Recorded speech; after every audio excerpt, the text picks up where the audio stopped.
Ach, nein! It's the D-Train! Here in Scotland! At the Edinburgh Festival, where the franchise is covering Shrek the Third and Shrek Forever After. Now here's Henry Papali. Hi, welcome to episode 241. That was Dan introducing in German, saying, "Oh, 9," and then doing Shrek. So I feel like German accents sound like Scottish. That's not a bad point. The way you did it, it fit in. Yeah. All my European accents blend together, Henry. You know that. Yeah, no, it's all right. It sounds good to me.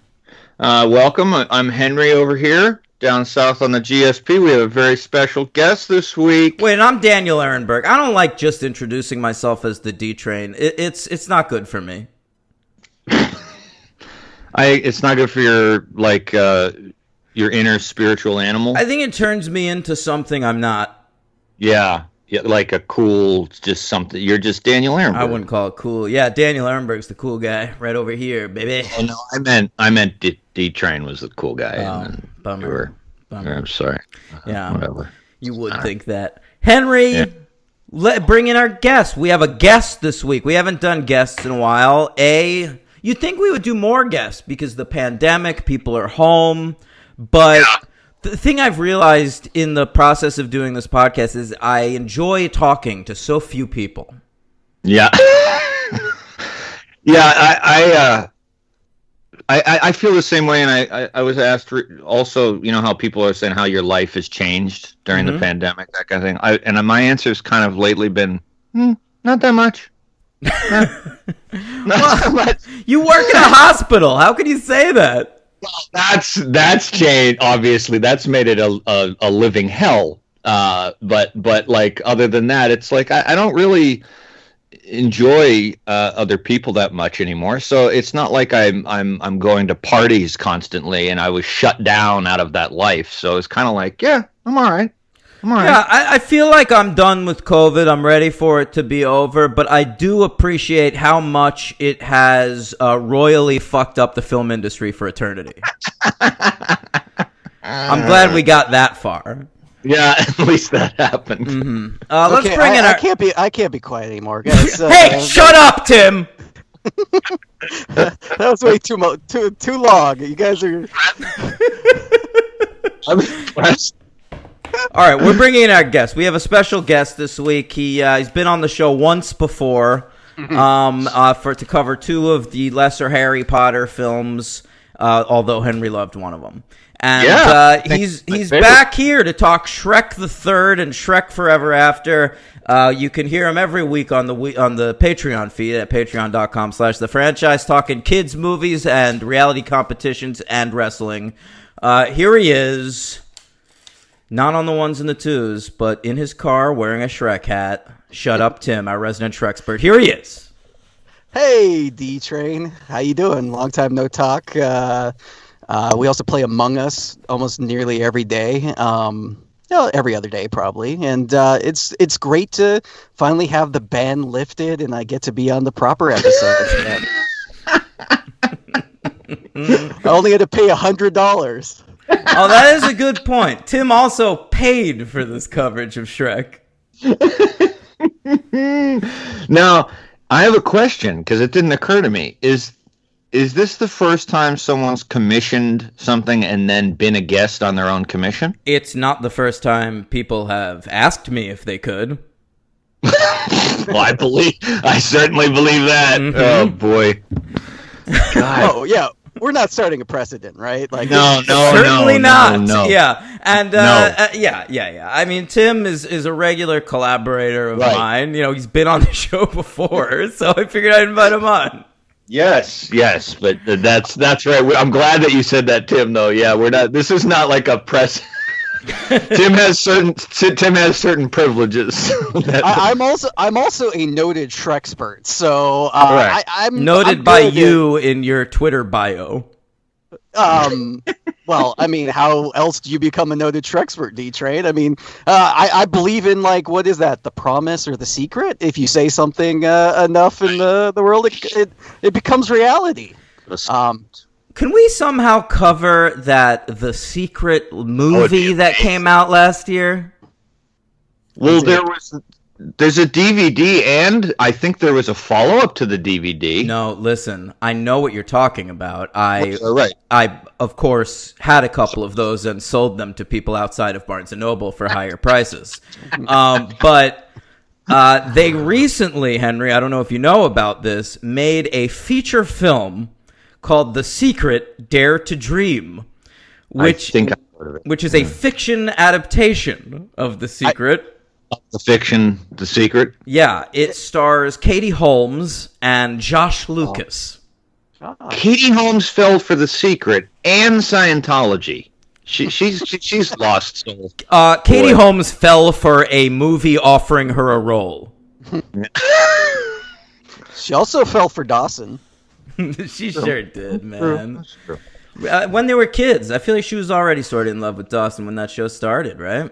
Yeah, exactly. Yeah. Hey, Took him a while. He was into gin. You guys could totally do The Secret, no problem, because it is a sequel. It's a follow up to The Secret of the Ooze, right? It takes place in the TMNT cinematic universe. I'm pretty so sure. down. The cinematic sewerverse, as I like to call it. Yeah, I I'm believe down. Katie Holmes is playing April O'Neil. If you look at IMDb. Pieces of April. God. Good one, bro. I'm down for it. Oh, I'm already enjoying this. All right. Listen, we have a lot to get to today. D-Train, I'm sorry to interrupt. What, do you want to talk about your vasectomy? Well, I did actually want to bring this up to Henry and say, Do Henry, you have another one? I'm a person who loves to commit to a bit, and I actively thought about reversing my vasectomy just to talk about something here on this episode Wow. of the franchise. But instead, I did. Thank you for having me back on the franchise, and I brought a peace offering. If you go to thefranchisepod.com, Oh my God. just The Wix site? No. go to thefranchisepod.com. Okay. Oh, right now? Yeah, I'm doing it. Yeah, take a look.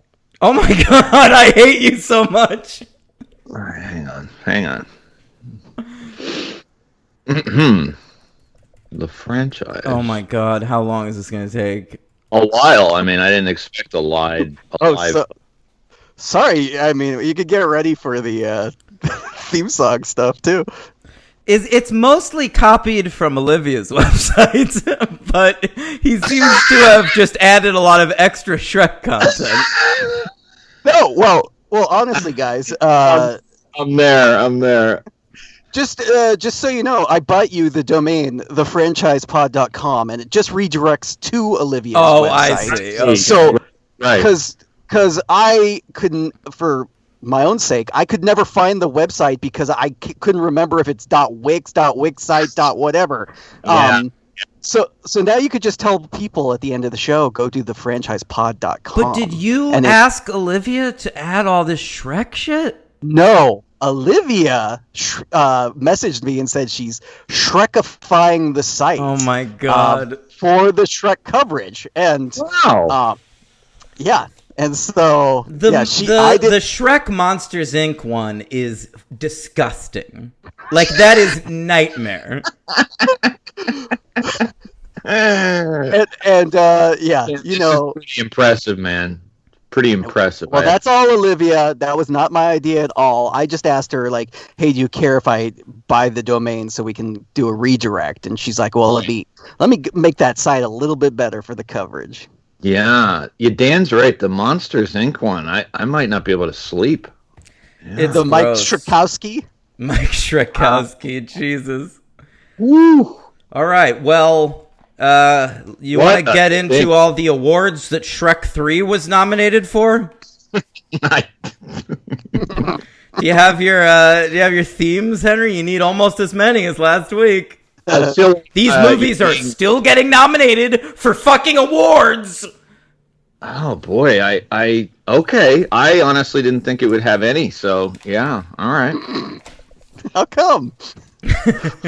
Well, they weren't that bad. No. Oh my God. Weren't that great? We're gonna part ways this week. Uh-oh. All right, Shrek the Third is the third Shrek movie, in case you were wondering. Shrek 2 came out in 2004, was a huge hit. It was the #1 movie of 2004. After the second one, Katzenberg, our old pal Jeffrey Katzenberg, the founder of Quibi, he greenlights 3 more Shrek movies, Shreks 3 through 5. Okay, so the first one comes out May 18th, 2007. It's called Shrek the Third. We have a new director. I don't know if you knew that. A fella by the name of Chris Miller. Okay? Yeah. Now, he has directed 2 movies, Shrek the Third and Puss in Boots. And that's his entire career. Sweet. Sweet. All right? He was in the animation department, in the first couple, and they gave him a raise, and then, didn't work as much after this movie.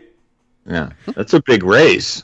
Yeah, huge raise. Take the helm. I think after the second one, they were like, fuck it, we could put out anything. It'll make $1 billion. It was written by, a committee of like 19 people. Jeffrey Price, Peter S. Seaman, Chris Miller, Aaron Warner, and original director Andrew Adamson has a story credit. Supposedly, most of the work was done by Jeffrey Price and the Seaman guy. Right. They are, of course, famous. They've had a long writing career in Hollywood. Are you familiar, Henry? Oh, yes. I believe they worked on Fitzcarraldo. Wait, has Henry seen Fitzcarraldo? Yeah, great question. Let's ask it. Has Henry seen Fitzcarraldo? 9. He has not. Yeah. Why wouldn't you just watch it? If I watch it, then we can't play the theme anymore. It'd be a great opportunity for a new theme. Yeah. You could just say, yeah, he has. Yeah. No, I know. I've thought about it. Yeah. All right. So Price, I'll get Price and Seaman. Okay. They famously wrote Who Framed Roger Rabbit, my friends. Oh. A big film. They followed that up a couple years later with the great, underrated Michael J. Fox vehicle, Doc Hollywood. Oh, yeah. On theaters. I fucking love that movie. All right. But then it was all downhill, gang. They wrote The Wild Wild West. They wrote the Ron Howard How the Grinch Stole Christmas. Oh, man. What are you guys talking about? That's another Green God character right there. I'm going to tell you guys right now, I have a theory that all green characters are good. I know you have this theory, Tim. Do you want to... I've spent a lot of time thinking about this since you brought it up. Do you want to... What is your... what's the evidence? I think you can point to a lot of green characters that are great. Of course, we're talking Shrek right now and the Shrek family. What about, I think the Grinch is a great character, even if you go back to the animated version. Only if you go back to the animated version. Jim Carrey as the Grinch is a funny, weird it's not. movie.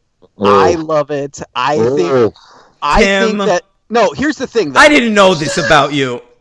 Here's the thing. You haven't seen this Illumination Grinch, this Benedict Cumberbatch. No, and I never will. Grinch. I don't need to see a shittier thing to make a shitty thing better.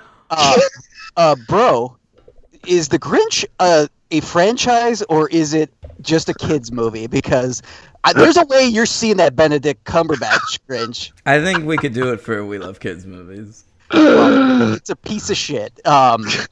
One star. Has Benedict Cumberbatch ever been good in anything? I really like Doctor Strange. Me too. But is it because of him? Or is it because of the fun, weird special effects and Tilda Swinton? And Mad Mikkelsen. And Mads Mikkelsen, that's right. Yeah. I like him in Endgame though too. He's great in Endgame. Benedict Cumberbatch can suck my dick. That's all I have to say. This guy has been overrated for about 15 fucking years now. I am sick of hearing his name. I agree with that, and for some reason he puts on a American accent in that Grinch movie. You know but what I'm show's telling you, not good? Sherlock. Go fuck yourselves, Sherlock fans. here's the thing: I've quit Sherlock like 3 times. I can't get through it. So there you go. Hey, McGoobles is my god, and he's green. What about the Ninja Turtles we just talked about? Name a bad green character. I feel like wait. Killer Croc.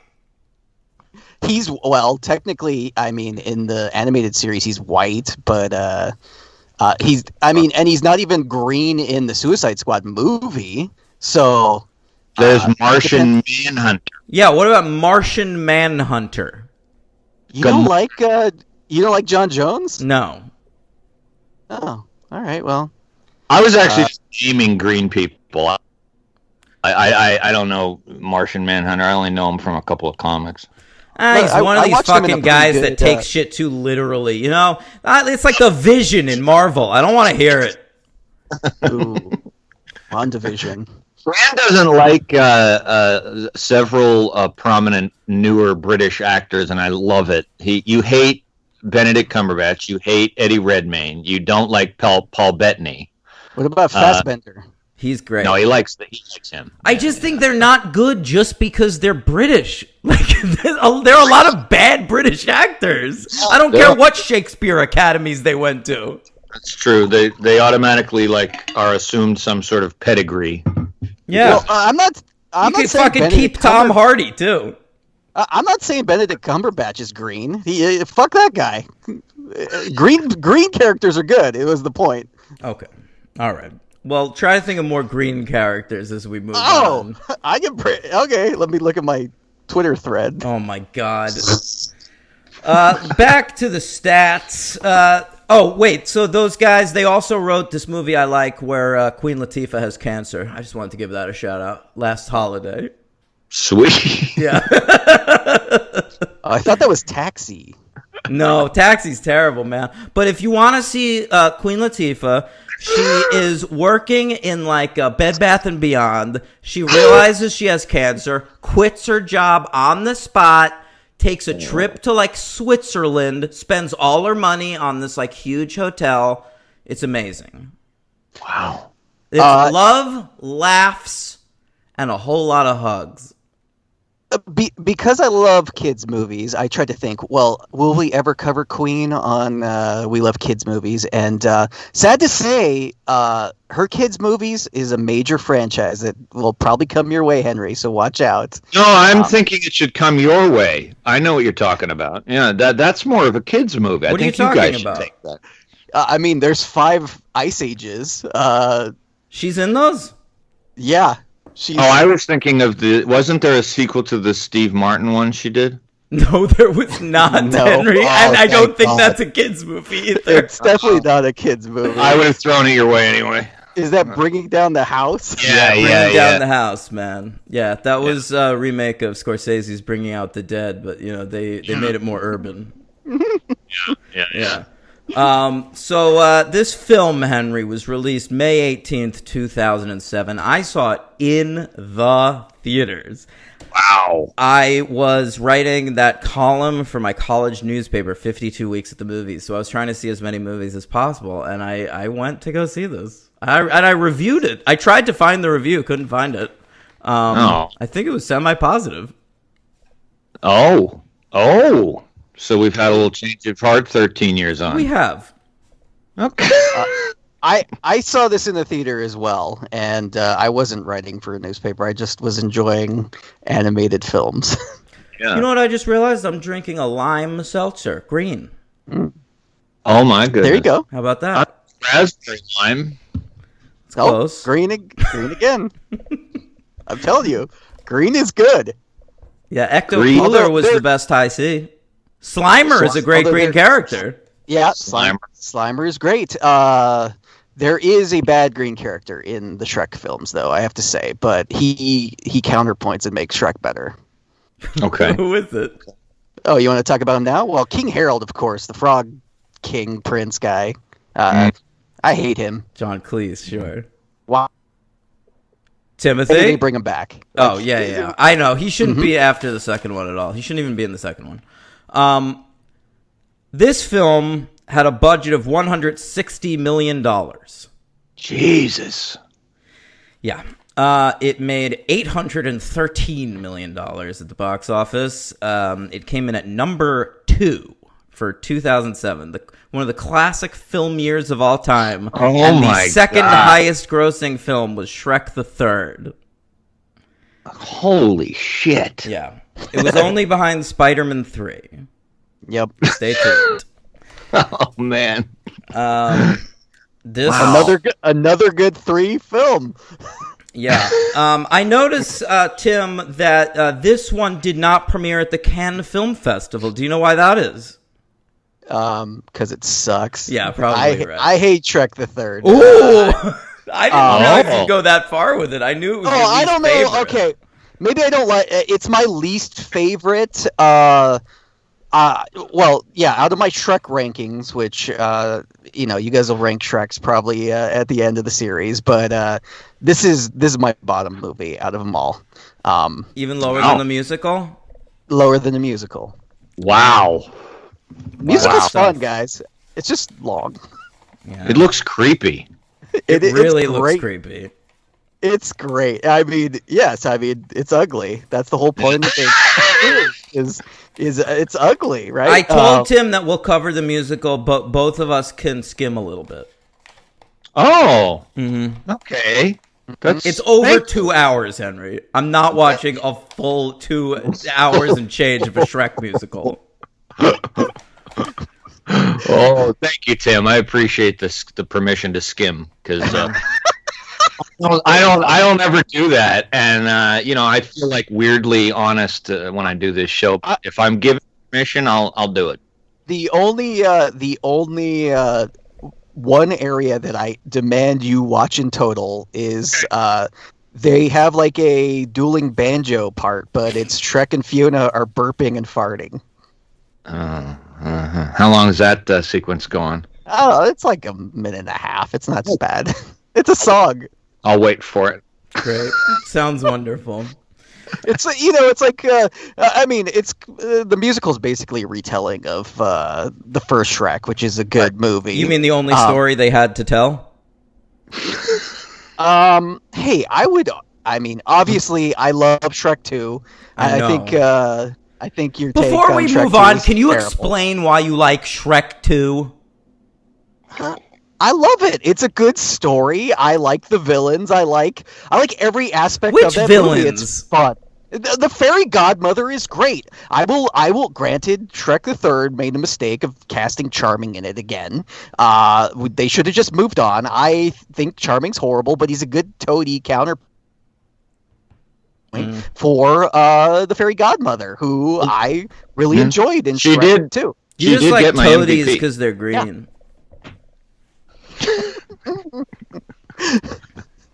Thanks, guys. Thanks for that laugh. All right, the Oscars failed to nominate Shrek the Third. I will say it was a good year for animated. They gave it to like Ratatouille and Persepolis was that year. Oh yeah. Yeah, some good shit. But this film was nominated for a BAFTA, Henry.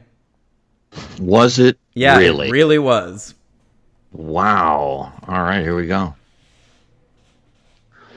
The British Academy of Film, Television and Arts. BAFTA. Yeah. There you go. There's not more. Well, there is. All right, it was nominated for Best Animated Film, and it lost to Ratatouille. I think that's fair. Yep. Hey, second best Pixar movie. No, but it's very Love good. Ratatouille. This was also nominated for a Saturn Award. Of course it was. Okay. Oh, here we go. Saturn is between Uranus and Neptune, Saturn, whoa, sci-fi best of films. Beautiful. It was nominated for Best Animated Film, and it lost to Ratatouille. All right. It's also nominated for a Kids' Choice Award. Oh, goodness gracious. Oh, KCA. boy. Really getting a workout today. Yeah, Oh, KCA for me. Oh, It's the Kids' Choice Awards. KCA to you, but it's the kids making the choice, yeah. It was nominated for Best Animated Film, and it lost to Ratatouille. there's a pattern here. Are there green? Is there anybody green in Ratatouille? I don't think so. I will say that they did get one additional Kids' Choice nomination, and again, the Best Voice Actor Award. Eddie Murphy won this award for the third time in a row for Shrek the Third. The other nominees were Mike Myers, Cameron Diaz, and looks like Jerry Seinfeld for B Movie. Ooh, What's the deal with pollen? Barry BB, of course, the great, B Movie. That's a great one. He We can flies cover right that, up D-Train. Zellweger's vagina. They do fall in love. Stings her in all the right places. This film was also nominated for a People's Choice Award. Was it really? Yeah. All right, here we go. The people make the choice. It's up to the people that chooses they see fit. Bit. Sing the People's Choice Awards. It's the choice awards to the people. I like themes that have the word choice in it. Yeah. There's a lot of them. Yeah. I'll tell you what. The people... They weren't. Ratatouille was a little too much for them. They chose Shrek the Third, baby. Hell yeah, baby! Okay. They chose it with their wallets as well. I mean, it kicked Ratatouille's ass. It kicked everything's ass. It kicked everything except Spider-Man 3. Wow. Way. It's fucking insane. Transformers was number 3, by the way. We'll have to cover that. I want to cover Transformers this year, Henry. Is that okay? Yeah, that'd be great. Yeah.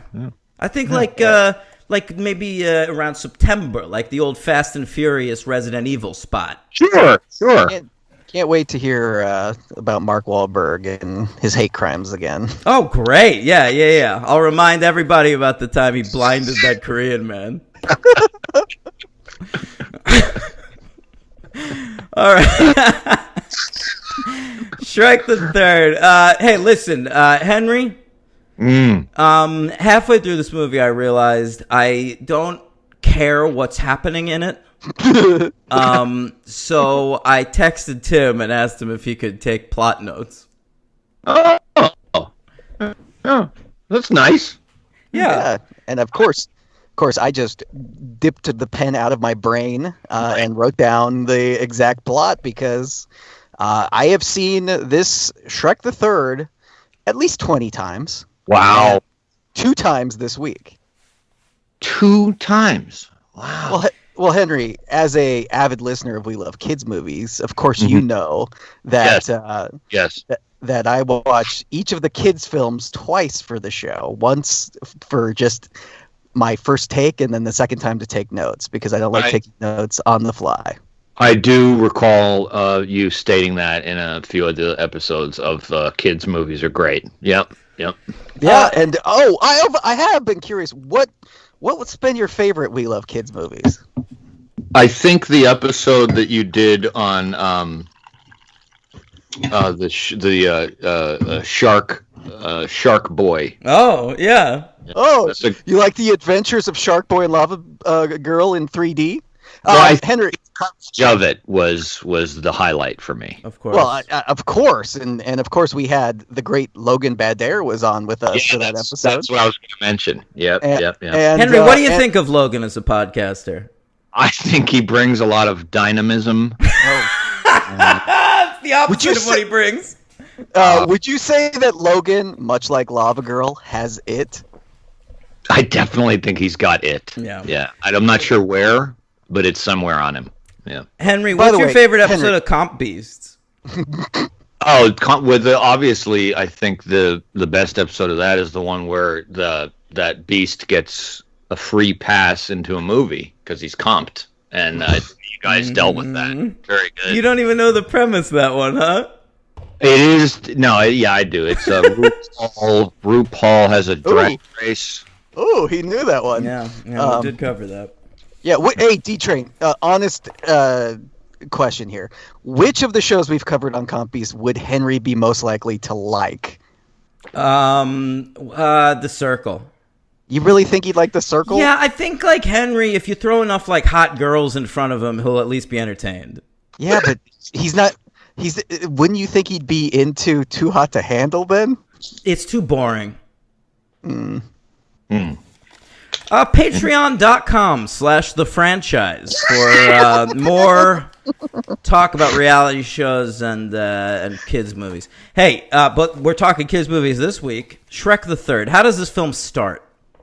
Well, of course, this is the only of the four proper Shrek films that does not start with the storybook convention of opening up a book and somebody's narrating, right? And of course, in the first one, Shrek rips off a piece of paper to wipe his ass, and then in the second one, we get to see them going on their honeymoon. Well, this one just picks up very close to the end of Shrek 2, and Shrek and Fiona are already in Far, Far Away. They don't start in the swamp, and they're there because King Harold, the Frog King, is sick. And they have to do the kingly duties. All right. So already, this is a terrible idea. Okay? Because Shrek only works in the context of being an ogre. Okay? It's okay if you want to make him a king in Shrek 2. I don't think it's a good idea. But then you're really going to make an entire third movie where he's the king of an entire land? Like this whole these are underdog stories. You can't make Shrek like a monarchist ruler. Yeah, I mean, that's the thing. He's still an ogre, and that's why he doesn't want to be king. Because look, it's fish out of water. We see that, like, of course, he can't christen a boat. He murders a knight within the first three things, knighting the knights. Do you think he killed that? Do you think he killed that knight? I mean, this is medieval times. This guy's dead as hell. I mean, I guess there's magic, so maybe they could like magic the guy back. I wasn't sure if he just like dented his shoulder or cut off his arm. Actually, he full on lets go of that sword, and it's sticking up like at the same angle. So it full on went in and like detached this guy's shoulder blade. What are you even talking about? Shrek spent years as just an ogre wandering the forest. He has murdered upwards of 100 people. This one guy mattered zero to him. Yeah, no, I agree, and also I think that like with the horrendous character design of these humans, they should all be praying for the mercy of death because they are all they say Shrek's so ugly, but every human in this series is hideous. I would fuck Ogre Fiona over any human in this franchise. Yeah, I do want to point out something that was obviously pointed out to me years ago, but it's really been an eye-opener, this entire enterprise, and for that, Timothy, I thank you. You're welcome. Thank you. You're welcome. Tim, I thank you. The animation is not improving in any way, and then, I was never, as Dan knows, somebody who really paid much attention to this or cared, and Dan really pointed it out to me, and then last week when he said the Nintendo 64 analogy and all that, it's really stupefying. Like I kind of want to like get into like how is it so much worse than other things? It's amazing to me. There's no improvement whatsoever. It's so bizarre. Why improve? They're making $1 billion. Well, don't get it. It's just weird to me. I don't see how there's not a notch of improvement over a 6-year now period. It's just bizarre. I felt improvement in the fourth one, Henry. Oh, I was going to just make that exact point. The fourth one is a different animation studio. They used a different animation studio to make it, and there is minute changes to the animation, like the hair details get better. There's a 10-year span between Shrek and Shrek Forever After, but I would argue that Shrek the Third is probably the ugliest animation out of the bunch. There is just something going on. The first one is, but it definitely looks worse than 2. The third, and something's going on with Shrek's like eyebrows and eyelashes that are so like just disgusting. Like, I don't find Shrek repulsive like he's supposed to be, but Right. In the third one they do a lot of these weird lighting and angles that make his nose much more flatter, and he's just like worse looking. Of course, I've seen this over 20 times, so Yeah, I was gonna say, paying wow. attention to the minute details. But also, Henry, I think it's good to remember that Pixar is good and DreamWorks is bad. Yeah, that's a good point. And I did think about that, but it was hard for me to digest how that it would happen under such a massive banner as DreamWorks. It's just incredible. You'd think they'd want to try to be at least on some level as Pixar. Are you looking for that theme while you're yammering right now? No. He was fishing for a theme, obviously. I know he was, and I caught it. I just I wasn't. Yeah, I didn't have it ready, and I was just like, I was looking for the. But he wanted to hear it, so all right, yeah, I'll fish for it while he's. While you're looking there, Henry, I fully thought he was like just word vomiting there. Yes, yeah. The theme. Or else, because I don't really think DreamWorks is bad. There's a lot worse animation studios, and there's some DreamWorks that I really like. We'll talk about like what the director of the next film went on to go on and do, and I think is a good DreamWorks movie. But I mean, Pixar is the goat of animated movies, and I feel like Pixar has somewhat lost their way. I mean, Henry, if you haven't watched Soul yet, I know you're adverse to kids films, but you would love Soul. Yeah, no, I'm going to. I'm definitely going to, for sure. Yeah, I am. Here, look at what happened. I dropped my phone, and then it just kind of. Pixar is good. Right. DreamWorks is bad. Get it right, or Dan will be mad. Pixar is good. DreamWorks is bad. Amazingly, hopefully someday Henry will get it right. DreamWorks is bad. God, Now, that's I a don't know long if I theme. will get it right. It is long. I don't know if I will get it right. It would be interesting to put something on that I'm not sure of the studio and see if I can tell. That would be great, Henry. Yeah, it's not going to happen. Maybe you should guest star on We Love Kids movies. You should come on at some point, Henry. You got to have a kids movie you liked as a kid. Sure, of course. And there are kids movies I liked as an adult. So yeah, I like Ratatouille. Do you like Good Burger? I thought we were talking about animation. I'd rather Listen, I want to say I want to get back to Shrek 3. Yeah, let's. Again, about the animation, there's also another thing, which is we are introducing about 9 important new characters in this movie, and the designs are so nothing. Mm-hmm. Just forgettable tripe. Like, what, are you going to sell dolls out of these fucking people? Who wants an Artie? I hate Artie. Artie is a bane on the existence of this series. Artie ruins this film for me. Fuck Justin Timberlake. Interesting. Merlin's kind of wasted too, because they could have done a lot of stuff with that. Oh God, Eric Idle, get the fuck out of here! Did you read the IMDb trivia about Eric Idle in this movie? Of course, this is so insane. Uh-oh. So he goes to the premiere of the film because he's in it, And then, like 2 minutes into the movie, they do that bit where there's a play and they show a horse and they show someone in the audience doing the sound with coconuts, you know? Okay. And that, of course, is a bit from Monty Python and the Holy Grail. Right. Now, probably that bit was included in the film because they have 2 fucking pythons in the movie. That's like a tribute. Yeah. Right. But Eric Idle was so offended that they'd ripped him off that he immediately got up and left the premiere. Oh my. Eric Idle, first and foremost, I don't need any more Monty Pythons in my life. They can all pass on to the next round. I wish none of them made it to the 90s. Well, the one that didn't is the best to Monty Python. I agree. Yeah.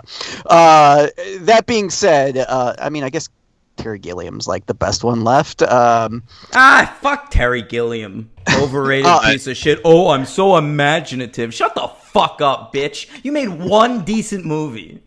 That's not true. He's Brazil in 12 Monkeys. That's it. What else? And the Brothers Grimm. The Imaginarium of Dr. Parnassus. You don't like Fucking Fear and get it. Pull your head out of your ass, Gilliam. The Fisher King. Fuck the Fisher King and fuck Fear and Loathing in Las Vegas, too. I'm not a fan of Fear and Loathing, but you haven't seen the Fisher King still, right? No. Yeah. Okay. Has Daniel seen the Fisher King? Oh.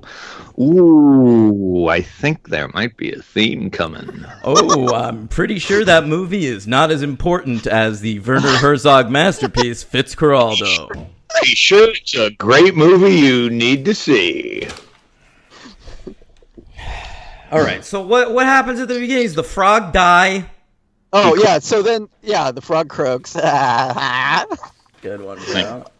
And then we get the frog funeral, which of course is appropriately, he gets a burial at sea or in a pond, and a bunch of frogs sing "Let It Be." No, they sing "Live and Let Die." Oh, sorry, my bad. That was nice. That was really nice. Yep. Yeah, we got a nice appearance from the third most talented Beatle, and he performs one of his dumb songs. It's also that's also a franchise crossover. That's the James Bond theme. It's true. Yeah, sure is, man. From Roger Moore's best Bond film. Oh, Jesus! Right, I forgot about that. Your love for that. Yeah. It's a good movie. Ugh. Anyway. All right, what else is going on? Dragon's back. Oh, well, yeah, of course. Well, they decide. So as the Frog King dies, he says that Shrek's going to be king. Shrek doesn't want to be king, and there's another heir, which is Artie. So then Shrek takes, his lovable sidekicks, Puss in Boots and Donkey, onto a boat to go get Artie. And as they're leaving, Fiona reveals that she is pregnant. Yes. Hey, what's up with Puss in Boots not being charming in this movie? I think they shot their shot in the second one and been like, Puss in Boots, print the gold, this the guy. But I was back on board with the fourth one. Yeah, no, I think, I have a personal theory, there's no collaborating evidence, but I think Antonio Banderas got a little too big for his boots, if you catch my drift. Oh. I think that, he went in and, no, I think Puss would say this or whatever. So, there's, one good bit with Puss in this this whole movie, and I like him saying goodbye to all the cats that he's fucked. That was funny, yes. I also feel like 3 and 4 are lessers because they don't know what to do with Donkey and Puss as much. So they're like, oh, body swap, and then now Puss is fat in the fourth one. You know what the problem with Donkey is? They have him fuck that dragon in the first one, and then they have weird dragon hybrid babies. Dronkies. They're called dronkies. No, they're not. Is that ever said in the movie? I mean, or just in the fucking slash fiction you read. I mean, it is said in Shrek, Scared Shrekless, which is one of the made-for-TV specials. I can't believe you didn't make us cover those. I was fun. I can't believe you okayed the musical, so I wasn't going to make you do all of that. I've actually seen nice. a couple of those. Yeah, they're all good. I think they're I've all seen just, like, Shrek the Halls. Shrek the Halls is great. Yeah. Shrek the Halls. Yeah. I mean, you guys could cover the Shrek 4D if you really wanted to. That's the I think we're all right. Universal theme park experience. What is it? They fart in your face over and over again? Yeah, it does include the return of Farquaad. Is this is this like what they did with Honey, I Shrunk the Kids? Yes, it is. They fart like they shoot gas in your face. And... Right, and the rats So are on your legs. Tim, you're out there in Cali. You've been to the ride? You know, honestly, I'm a more Disney guy, so I never have had the opportunity to go see Shrek 4D. When I have visited Universal, it's been closed the 2 times. And I Okay. for sure would have loved to go and experience it in person. Hope to in one day. Is that what you're going to do the day you get the vaccine? Yeah, I'm going to shoot it in my veins, go and visit, because Universal now has Hogwarts, it's got Mario Land, and it's got Shrek Mario 4D. Land? What? Yeah, they're making Super Mario Land. Super What, based Nintendo on the Land. movie? No, I wish. Me too. No, we got to cover that. All right, so wait, but the by the dragon way- thing. Can I by the talk? way- What? Well, Bowser's green. Yeah, that's a good character. All right. The one-up is green, too. Hey, Yeah.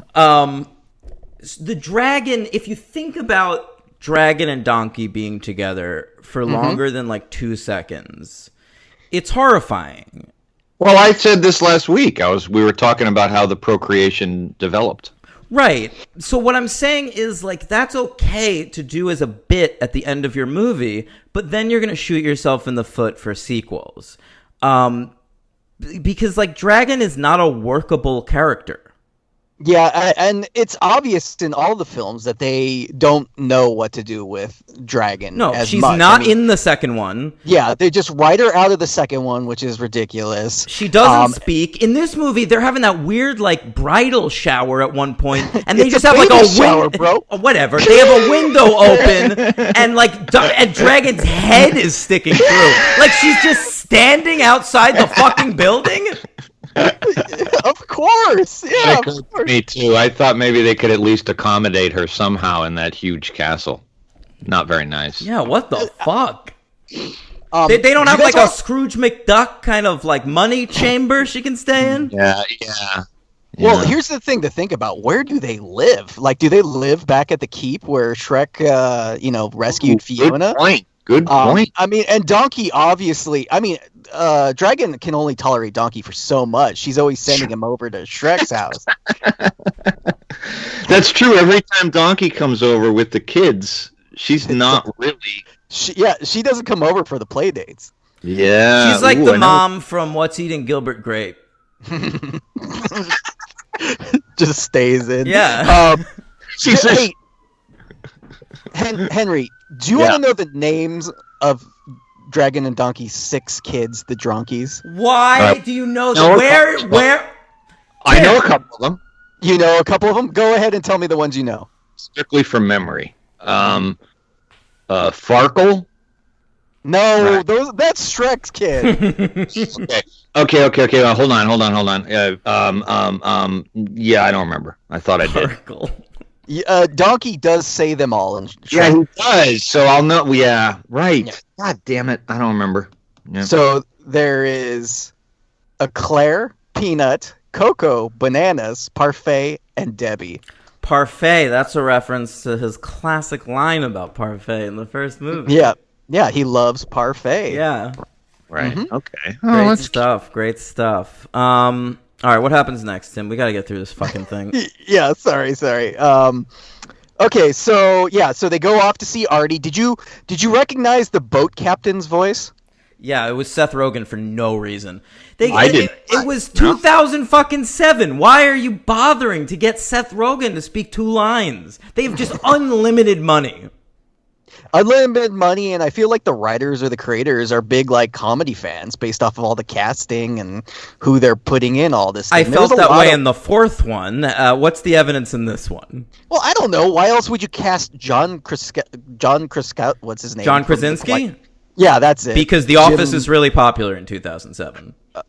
Okay. I mean, but his voice is unrecognizable. I would say, like he's not doing Jim's voice at all. He sounds very different. Like, I'm really good at recognizing actors' voices, and that one was really tough for me. Seth Rogen also, where it was like I didn't recognize Rogen, but I actually did recognize Krasinski. I didn't catch either of these. Who's Krasinski in this? He's the Lancelot at the So they get to Holy the high shit! School. They get to the high school, which is of course the Warshire castle, and you know what? Donkey likes that sauce. It's spicy. Yeah, true. Yeah. And then they go and it turns out it's a high school, and then Shrek has to go and God, I hated this part. Do you remember how they get past the guards? No.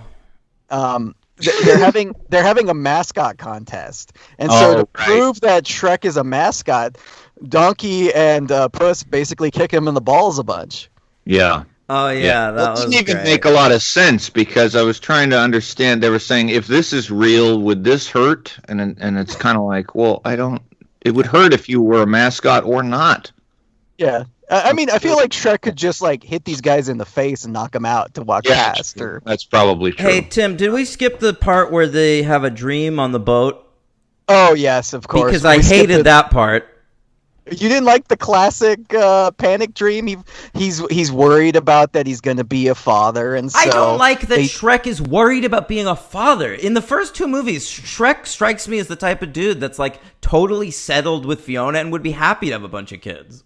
That was odd to me too, because I actually once it settled in, and then they kept harping on it, and he has all these dreams. Then I was like, okay, fine. I was okay with it, but initially I found that also really weird and hard to believe. Like out they of make character. Yeah, it just he struck me as somebody who I didn't know anything about the movie except there'd be Shrek kids in it, and I figured, oh, this will be a movie about him loving to be a father, like wanting to be a father. And then when he expresses the doubt, that was very odd to me. I did not expect that at all. The last two Shrek films are all about how Shrek has zero fucking interest in being a father. Well, I mean, he just wants to be left alone, and I think kids is the opposite of that. And but we also get to some Shrek background in this story. He mentions that his father tried to eat him, that he has trauma from the past. And get ready, guys, because you're going to learn more about Shrek's parents in that musical, baby. Oh, all right. What, did DC produce it? His mom is named Martha, ironically. Patrick Wilson's in it. Swamp Master. Yeah, so he has that dream. He has that dream, and all the babies are like about to die, hurt themselves, and he has to protect them. The one throws up on him a bunch, like and Donkey, and when he wakes up, Donkey and Puss in Boots have ogre heads. I actually thought that dream sequence disgusting. was pretty funny. I didn't mind it at all. I hated the Donkey and Puss body horror moments. That was really scary, though. Yeah, there's a lot of Cronenberg stuff going on there. Yeah. Can I just say something about Cronenberg really quick, and then we'll move on? Yeah. Mm-hmm. I am vowing now to never watch a film by Brandon Cronenberg. All right, so stop asking me. Yeah, I've seen both. Yeah. Fuck it. Yeah. All right. It's okay. Forget it. Brandon. Oh. All right. So at the high school, they Why is it a think high school? Yeah, it's annoying. I couldn't tell. If it was a high school, There college, were lockers and shit. a secondary. Yeah, I know, but they all seemed. I don't know. It felt like a high school, but then there were indications that it almost felt like a send-away college, like a private elite college. I didn't know.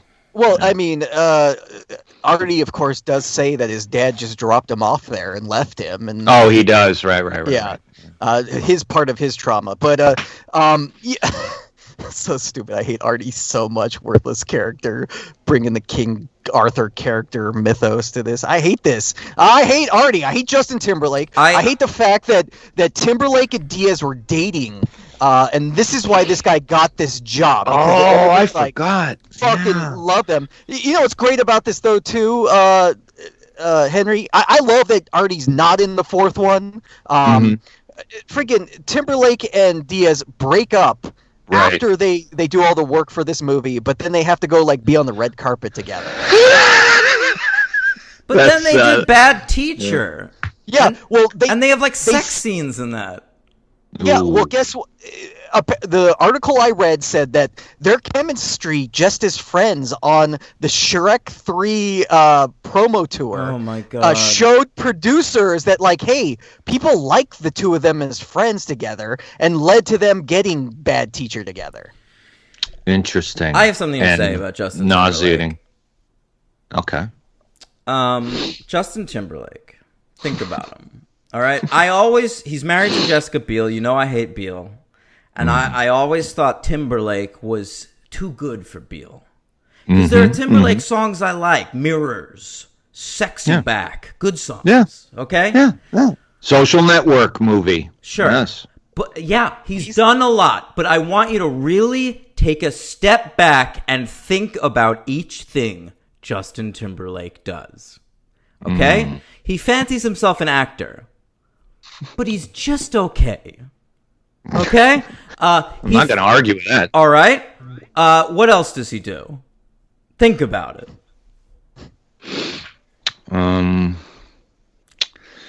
Yeah. No, that does it. You think his music is good. You might think his music is solid, but, like, it's not real music. Like, take a step back and think about that. He's just doing Michael Jackson. He's not that good a singer because he doesn't have any range past falsetto. All right? He's not that good a dancer. He's not that good looking. He's not, like, the guy, he's okay at everything. Yeah. You know, and I'm fucking done with it. I think he's as empty inside as Beale. They deserve each other. I hope they die together. Now he's a Mickey Mouse Club member, as right, like Britney Spears and Ryan Gosling. That's right. Yeah. Go ahead. And of course, he's in sync as well, right? So he was. I'm pretty sure he was put together by that bad guy who molested everybody, right? Yeah. Perlman. So of those three that I named, is he the third most talented? I think Justin Timberlake is middle of the pack no matter what he tries. If you rank him against all his peers in everything he's ever done, he's right in the middle. Well, I like Britney's music more. I'll say that right. Obviously. I do. Yeah. And obviously Ryan Gosling is a far better actor. So that's right. Yeah. Timberlake has never focused on anything enough to be great at it. And I hope he's forgotten. Yeah. I mean, that's why he's everywhere. Also, I believe that he is directly responsible for the continuity error in the sequel to the Trolls movie, Trolls World Tour. Oh, God. And that is why I have a personal grudge against him. He's like the Jimmy Fallon of things. Well, they're buds, right? Yeah. They deserve each other, too. Yeah. Mm-hmm. All right, enough of Timberlake. Shrek has to convince him to be a prince or something, right? Yeah, but the whole thing too is Shrek is lying to Artie, saying he's the only heir because Artie's like, a nerd in high school, no one likes him. So Shrek doesn't want him to know that, like, oh, technically Shrek is the heir and Artie's the backup heir. And it's this whole stupid secret that, like, who cares? Like, the second Artie finds out he's the king, he's like, yeah, suck it, everybody. I'm the king. I'm going to, like, rule the land. And then he decides, they're back on the boat, and Puss in Boots are like, yeah, there's all this bad stuff to being king. And then he turns the boat around and crashes it into the shore. Yeah. Didn't feel to me like there would be enough that Puss said to make you not still want to be king. He basically said you have to have a food taster because they might poison you. Yeah. Now, meanwhile, I'd still take the gig. Shrek is trying to get Artie on board with being king by appealing to his youthful sensibilities and pretending to be a teen himself. Now, I have some of that dialogue here. I'd like to read it in its entirety, if that's okay with you guys. Sure. Okay, Shrek says, "Listen, Artie, if you think this whole mad scene ain't dope, I feel you, dude. I mean, I'm not trying to get up in your grill or raise your roof or whatever, but what I am screaming is, yo, check out this kazing-thazing, bazaby. I mean, if it doesn't groove or what I'm saying ain't straight trippin', just say, oh, no, you didn't. You know you're getting on my last nerve, and then I'll know it's whack." Do you guys know that was really uncomfortable to watch. Also knowing that Mike Myers was saying that into the mic. It reminded me of Robin Williams doing his black person impersonation. Here's the thing, though. This is the second time Mike Myers has done this bit. Oh. He does this as Dr. Evil in one of the Austin Powers sequels to Scott Evil. Oh, yeah, this is when he does the Macarena. Yeah. Right, that's better than this. That's much better than this, because at least it's like in Dr. Evil's stupid Right. voice. And Dr. Evil's supposed to be like a fucking creep. Like, this is Shrek, the lead character in this movie, the hero. And he's saying this dumb fucking shit. And also, it immediately dates the movie exactly to May 2007, because they're using such specific slang. The month. I mean, that's the problem with most of Shrek films. The pop culture references are instantly dated. If a Shrek movie came out today, Shrek would tell Artie he had a yee haircut. Yeah. Yeah, someone would cough and he'd be like, "You got the Rona?"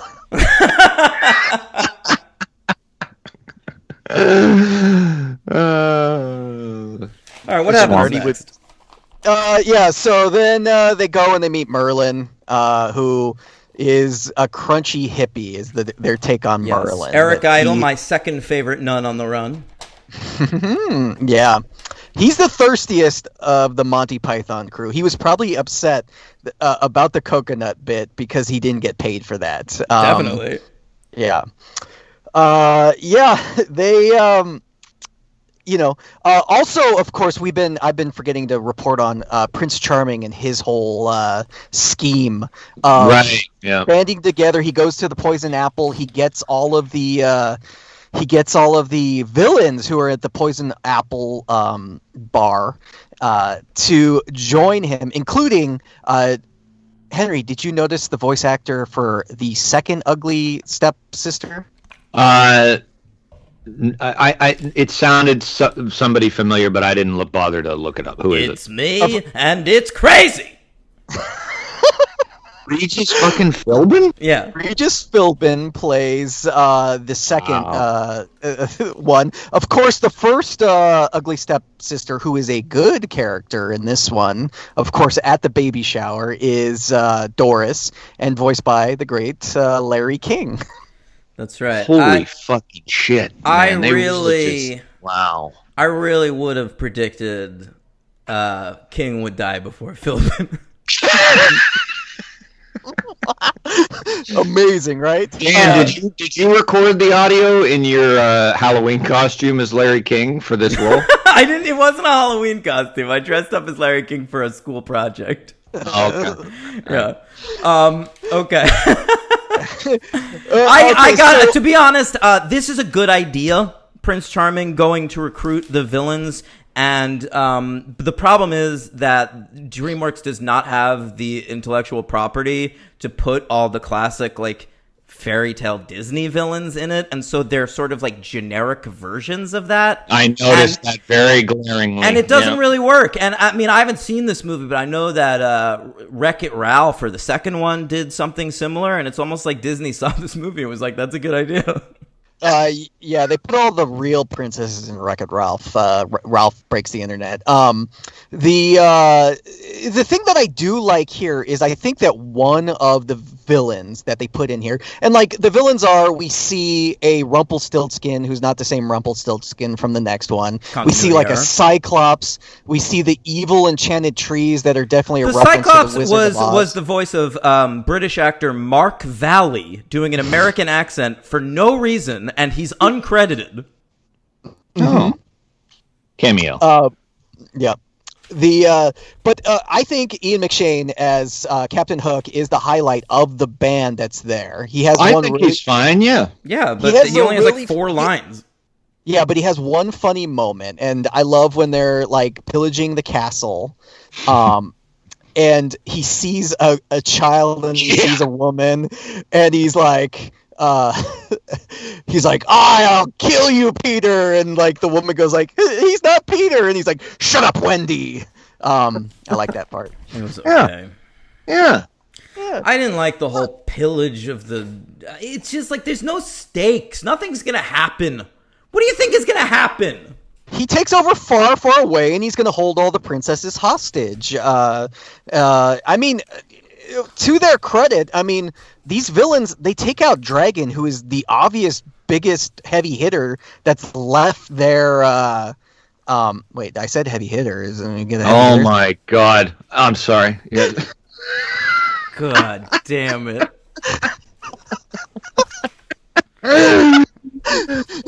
You're good, Tim. I gotta say, man, you're throwing this stuff around.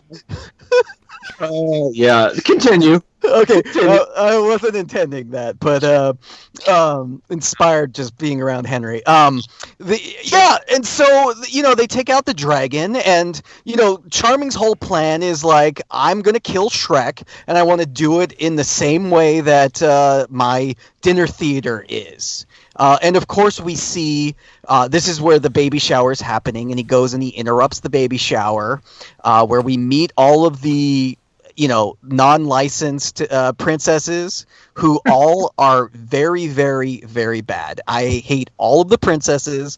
They're just annoying. They're all like comedian voice actors too. They're Amy all Poehler SNL actors. Yeah, Sherry O'Terry.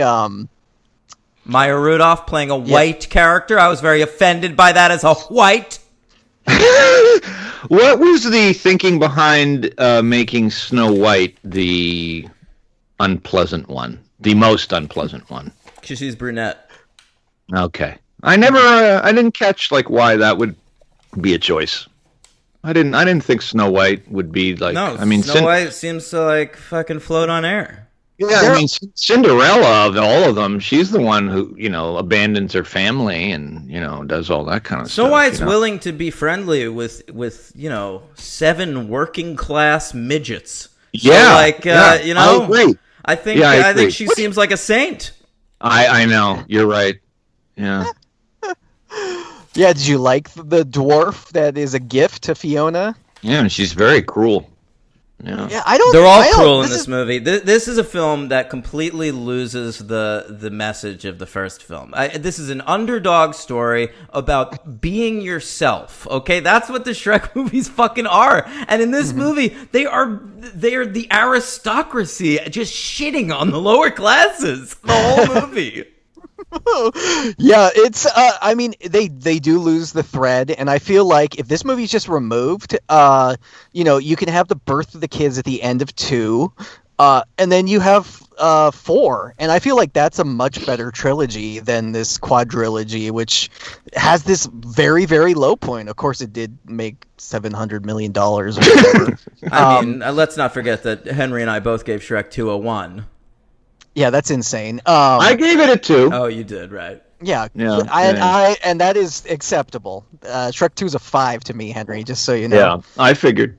And Shrek 1's a 4. in my opinion. Yeah, I mean, I didn't think this movie was much different from the second one. No, nor did Oh my I. God. Nor did I. Yeah. I just thought it was even more What shitty. are you talking about? Yeah, it's worse. Not to me. Okay. Okay. Okay. All right.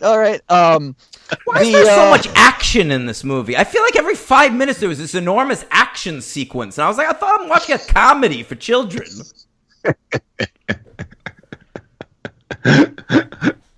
So then we go back to the Merlin, and he's eating rocks for some reason. It's all organic. He wants them to eat rocks, and then I guess he's just crazy is the thing, right? No. And Seems then, like you're putting more thought into the character than the writers did.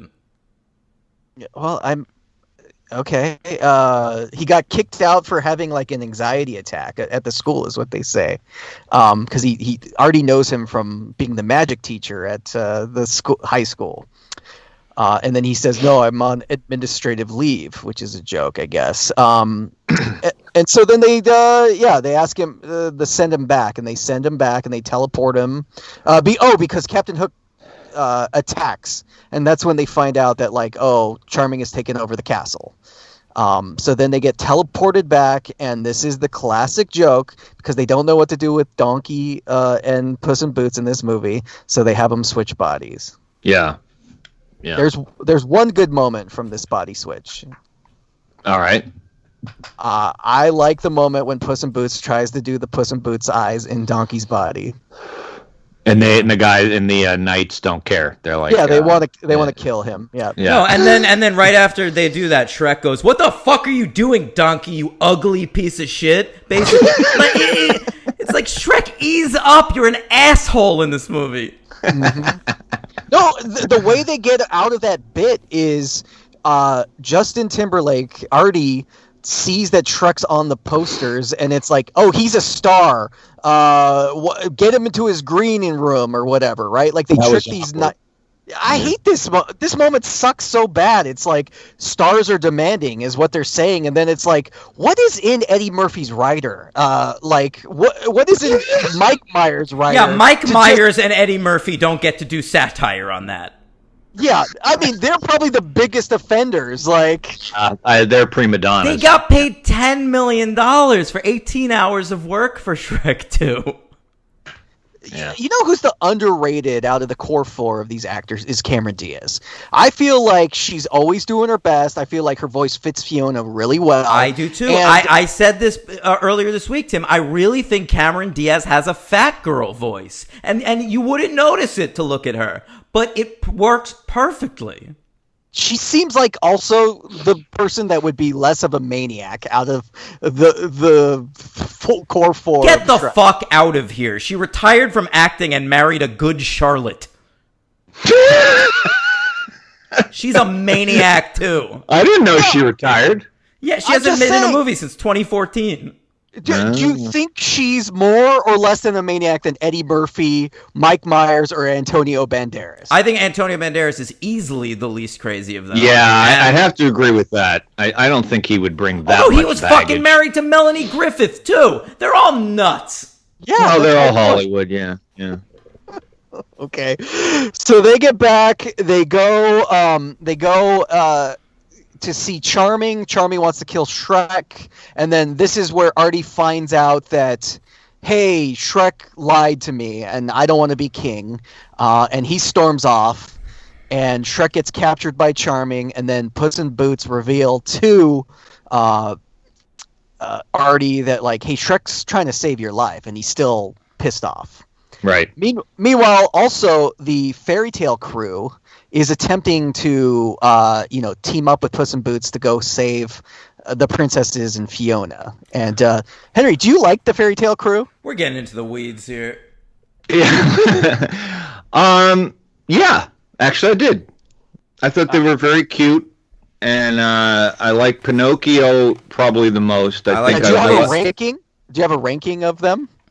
I like Well, who we got? Pinocchio. The least favorite. I definitely are the Three Little Pigs. I don't. They made them like Swedish, and I don't really. I think aren't they German?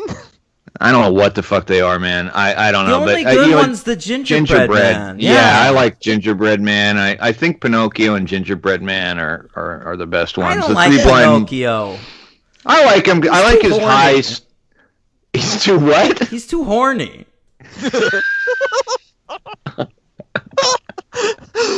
I don't know what. Okay.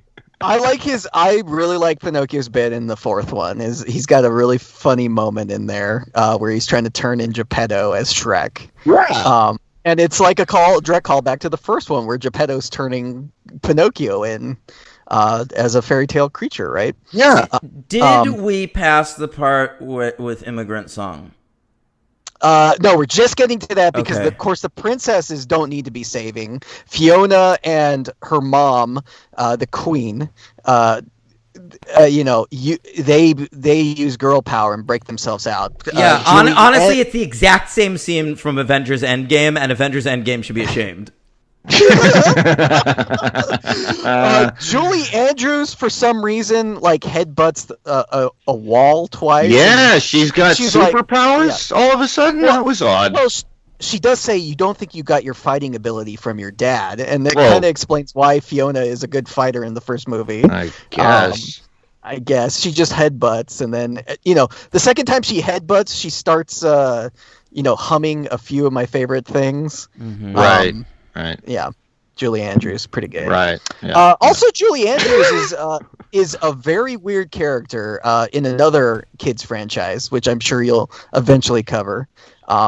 She's Gru's mom in Despicable Me, and is truly the most detestable character in the entire series. I hope we never have to cover it. I will look forward to Princess Diaries, though. Yeah, she's in that too. That's a good franchise. Yeah. She was Someone's the gonna queen pay of to make you guys Genovia. watch. Someone's gonna pay to make you guys watch Minions. Come on. Yeah, you're probably right. Hey, Yeah. can we get to Immigrant Song? Yeah, green is better than yellow, by the way. Immigrant Song. Blue is the best characters are blue. Oh yeah, Mr. James Cameron's Avatar. No, listen, Avatar is the exception that proves the rule. But think about it. All those great love the X-Men Smurfs? characters. I love the Smurfs, yeah. The superior, by the way, Monsters, Inc., one of them's blue, one of them's green. I'll take the blue one any day of the week. No, Mike Wazowski has it. No, he doesn't. His voice is Billy Crystal. Sully. Well, but I mean, Sully is look past the voice actors. And, no. Separate How about the art maybe from maybe the just no.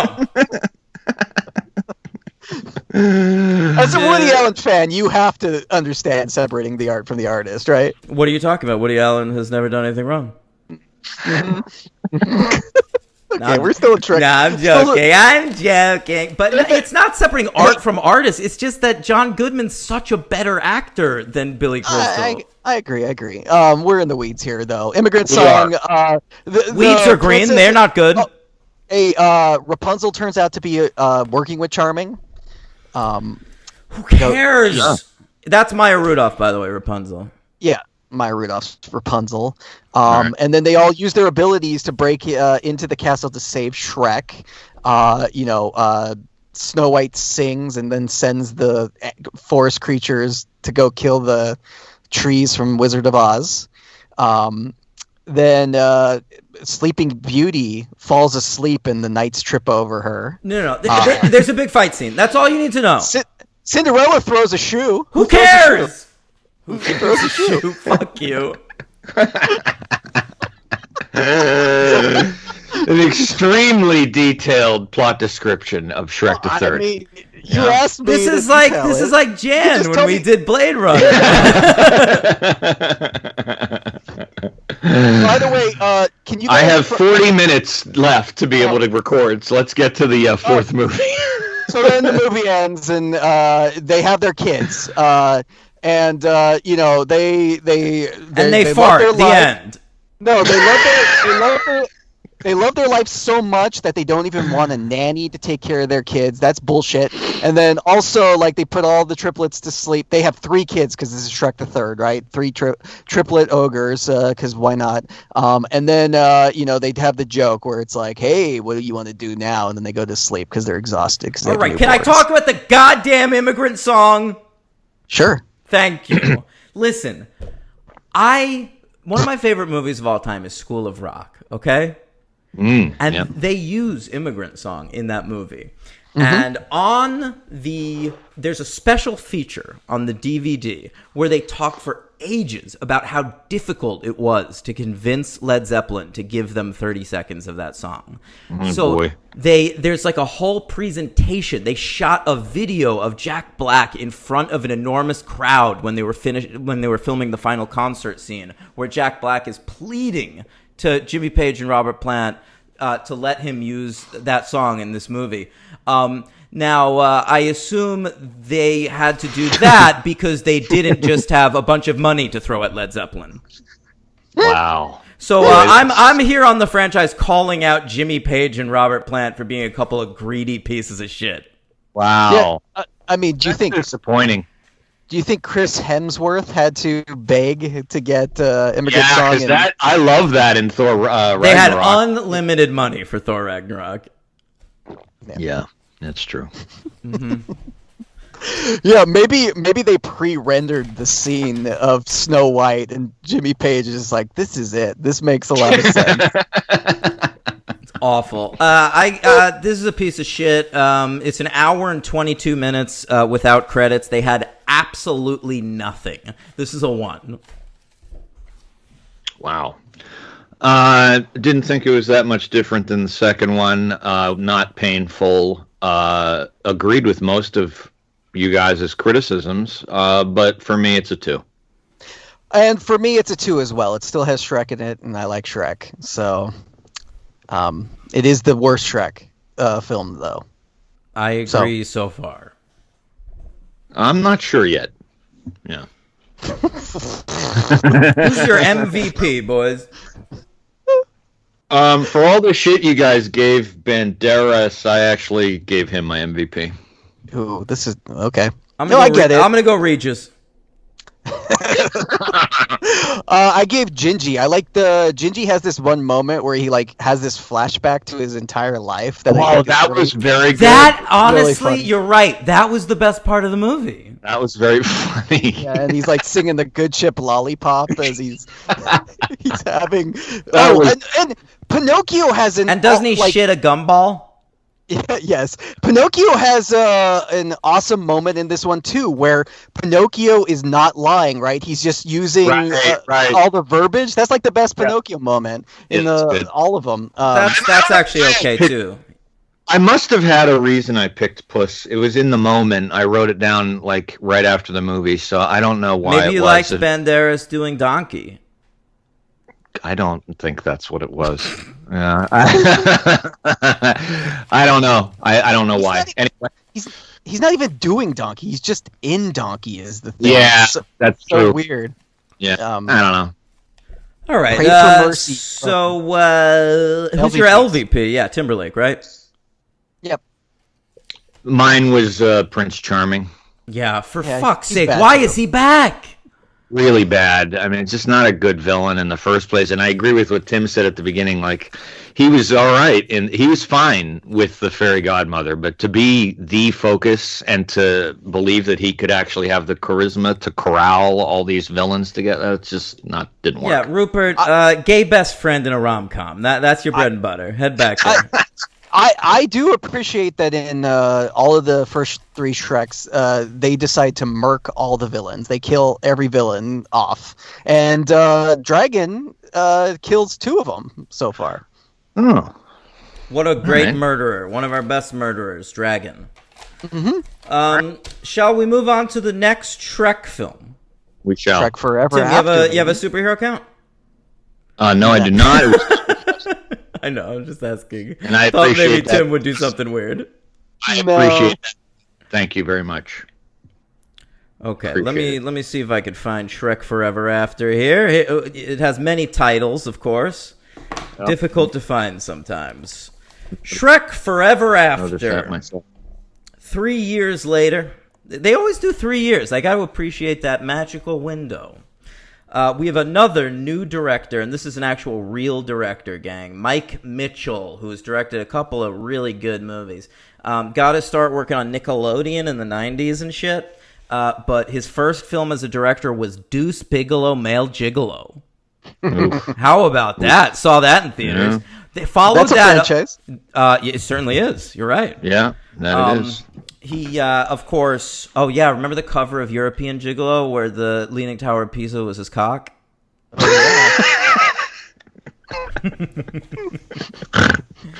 right. So after Deuce Bigalow, Mike Mitchell directs, of course, one of my personal favorite Christmas movies of all time: Ben Affleck and James Gandolfini's Surviving Christmas.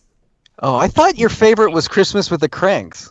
I love Christmas with the Cranks also, but Surviving Christmas it's not really a kids movie, but I mean, like Super Mario Brothers, I could do an entire podcast just about that movie. Wow. Yeah. He follows that up with the genuinely good kids superhero movie Sky High with Kurt Russell. Yep. Okay. All right. Then he does this Shrek movie. All right. And then it was full steam ahead on kids movies after that, guys. Alvin and the Chipmunks Chipwrecked. Yeah, and I'll report right now, not one of the better Chipmunk movies. Is that the next franchise you're paying for, Tim? No, I'm not that into the Chipmunks. Although Theodore wears green. He sure does. Oh. Yeah. And he's the second best chipmunk. You like Simon way better? No, I like Alvin because he's fucking cool. He's got an A on his shirt. True. He's annoying. He's that type of character, D-Train, that we talk a lot about, where it's the Ain't annoying I a stinker? kid. Yeah. Yeah, ain't I? Bart Simpson ruins a lot of characters. Yeah, that is true. All right, he follows up. He does a SpongeBob movie, Sponge Out of Water. I believe that's the second SpongeBob film. And good. I just recently watched it this year. Okay. Good film. He does the first Trolls movie. Again, good franchise. I like the first Trolls movie. And then he does the second Lego movie. I need to ask you something about the Trolls movie, Tim. Mm-hmm.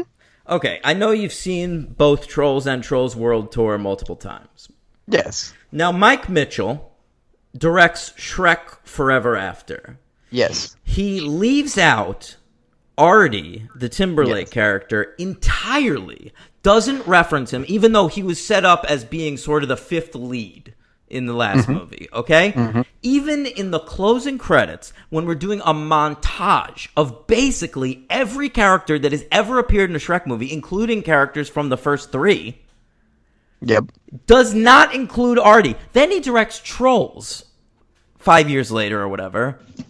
Timberlake does the main theme song for that movie. Huh. What's going on?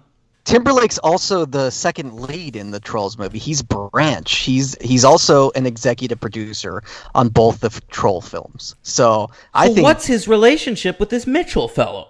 I think that JT has a relationship with DreamWorks, and that's what got him in there. From all of the research that I did, of course, Diaz and Justin Timberlake are broken up, but I don't think they producers would care enough to, write out a character. They don't need to be in any scenes together. And even if they were, they don't have to be in the same room to perform them. Yeah, exactly. But they apparently they wrote scenes for Justin Timberlake. Paparazzi caught him going to DreamWorks to record the characters, and then they just cut them all out. From what I read about the deleted scenes, Artie was going to kick Shrek and Fiona out of Far, Far Away because now that he was king, he didn't want to hang out with ogres anymore. And then at the end of the movie, he was going to be like, "Oh, just kidding, I changed my mind." He was going to show up at the triplets' birthday party. Well, I'm glad we didn't have to deal with that baggage, but it still doesn't explain why he's not in that closing credit montage. Well, like you mentioned, anything that takes place in, keep us in the swamp. I don't need any more references to the kingdom, far, far away. Let's just stay in the swamp. I even feel like when we go Rumpelstiltskin's castle is more so a takeover of Farquaad's castle than Henry's, like, sighing heavily. We can move on. I was Henry. exhaling. I was exhaling. He's vaping. My vape. I did say that earlier this week. You know how like some people say only the even number Star Trek movies are good. I think only the Swamp Shrek movies are good. Oh, you like this one? Keep me out of the royalty Shrek movies. Interesting. Well, of course, this is a great take. They're like, what if Shrek was in It's a Wonderful Life? That's and right. we got Shrek Forever After. Yeah, let me just finish the stats here, guys. We've got some new writers. All right. Are you excited to hear about them? Yeah. Josh Klausner and Darren Lemke, okay? The writer of Date Night. Remember that movie? I do. Yeah. All right, that's the Klausner guy. The other fella, Lemke, he went on to do Bryan Singer's Jack the Giant Slayer. All right. We'll cover that someday. He wrote the snail movie Turbo. Mm-hmm. He wrote that one. Yeah, he wrote, and he's written both of the Jack Black Goosebumps movies. Ouch. He's got a story credit on Shazam, and he wrote Ang Lee's Will Smith vehicle Gemini Man. So what a writer! Wow. Can I tell you guys one fact about the movie Turbo, which is the snail racing movie? Sure. Ryan Reynolds plays Turbo, and his brother... Is he snarky? Snail. His brother... Yeah, of course he's snarky. But his brother is voiced by the great Paul Giamatti, who thinks his brother goes too fast in life and just needs to slow down. Oh. They should have gotten the guy who played Pete on Two Guys, a Girl, and a Pizza Place. A nice reunion. How about that? Yeah, that would have been good. Yeah. All right. So this film, it is announced as the 4th of 5th, you recall. Mm-hmm. But then when they were going to call it Shrek Goes Forth. That was the title. That's stupid. Mm-hmm. But then Katzenberg, in his infinite wisdom, that later brought us Quibi, decides that this should be the last one. They've got a good story for a last one. We'll shit can the 5th one. And so they changed the title to Shrek the Final Chapter, which is finally changed after marketing to Shrek Forever After. Huh. All right? So that's like they don't want to commit to say that this will be the end. I feel like this movie doesn't even really have a title. Like they just it's whatever you want it to be. Is it annoying to you two that they didn't go ahead and make it the number 4 ever after? Like it's FOREVER. Like why didn't they do FOUR? Well, that's what they were going to do with Shrek Goes Forth, but I guess they decided against it, just kept it as the old storybook Forever After thing. It annoyed me that they just didn't go for the Roman numeral. Forever After? IV Ever After? IV Ever After. It's pretty good, bro. That would have been good. That would have been good. All right. This film was nominated for some awards. Okay. All right. You got that Saturn thing? Here we go. Yeah. Saturn is between Uranus and Neptune. Saturn World Sci-Fi Best of Films. It was nominated for Best Animated Film. It lost to Toy Story 3. Fair. Okay. Now, People's Choice Awards. Man, they just throw awards at these things, don't they? They do. I know it's really people's choice. Oh, look at that. All right, here we go. Here we go. The people make the choice. It's up to the people that chooses they see fit. Fitbit choosing the People's Choice Awards. It's the choice awards to the people. It was nominated for Best Family Movie. It lost to Toy Story 3. All right, Teen Choice Awards. Making the choice. It's the choice.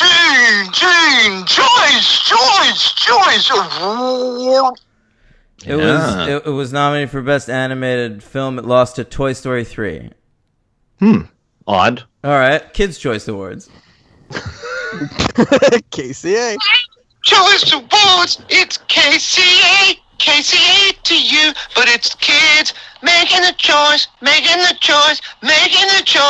yeah. All right, and here in the ultimate proof that kids are stupid, it was nominated for Animated Movie and lost to Despicable Me. Ooh. Toy Story 3 did not win. Okay. Best voice work, guys. Eddie Murphy winning for the 4th consecutive Shrek film. Wow. Nominated against Cameron Diaz and Tom Hanks and Tim Allen for Toy Story 3. Odd that Mike Myers was snubbed. He certainly was. I mean, honestly, this was one of the better Mike Myers performances. He just isn't doing a bunch of like the Mike Myers bits. They actually give him emotional like things to do as Shrek. It's less like Dr. Evil fat bastard jokes. And I think like it's good to point out that Eddie Murphy, like, he's really carrying a lot of the weight in all of the Shrek films. Like, Donkey is a great character. It's very true. This film was released May 21st, 2010, same May weekend for all four, on a budget of $165 million. It made $752.6. It's the number 8 film of 2010. It's a little embarrassing for them. Lower. It came in at number 8, below Despicable Me. All right, but ahead of How to Train Your Dragon. All right. It premiered at the Tribeca Film Festival, a bit of a step down from Cannes, I believe. But what are you going to do? Oh, yeah, De Niro enjoyed it, I believe. Yeah. Shrek, very funny. Very funny. It's good, funny ears. Yeah. Jokes for adults and kids, you know? Yeah. You take a cab right over there. Yeah, whatever. All right. I'm walking here. I heard listen. things. All right, so what this film, it's a Wonderful Life, basically. Shrek, he's feeling nostalgia over being a scary ogre, and so he decides he wants to be one again, so he starts to be a really shitty father and husband, and is an asshole to his entire family. And then what he does is he finds Rumpelstiltskin in the woods. It's not the same Rumpelstiltskin as the last movie. And it's voiced by some nobody who works on the Shrek movies because animation studios think that their own people are the funniest people in the world. They do. Go on. Hey, just for this guy's credit, who is voicing Walt Dorn is Rumpelstiltskin. This guy goes on to have like a bigger voice acting career than the rest of like the people who work at DreamWorks. He voices characters on a bunch of like let me just look at him right here. He goes on to be like, of course, in Trolls, Domitable, Boss Baby, all these classic animation. Penguins of Madagascar. Look at this. Peabody and Sherman. This guy ends up getting work because of Rumpelstiltskin. Must be nice, easy work. And I have to say, like, I always was wondering, like, why didn't they just get another famous person, since that's what they like to do here. But this guy is a really good Rumpelstiltskin. I like that he does. You know who would have been better though? You know who would have been better, Tim? An actor. I liked his performance. I liked Rumpelstiltskin in this. Sounded like a great scratch performance. I could see when we were planning the film in early stages of animation, I could see finding this funny. I like what he does. He does like a hi, I'm like the innocent Rumpelstiltskin, and then I'm evil. You should be a voice actor. That was pretty impressive. That was as good. Yeah, I do have a voice like a fucking Muppet. You have a range. Oh, he's cloning you. Oh, did I say that? That was what you said during the break. Y'all left that one time. No, it's fine. I absolutely do have a voice like a fucking Muppet. Henry, I love you, and I'm honored. That is something that stuck with me. I feel bad now. You should don't feel bad, Henry. I wouldn't have brought it up if It's it actually only hurt an me. insult that Tim thinks about every day of his life. Yeah, I mean, I have it on my resume. It's like a special skill. Yeah,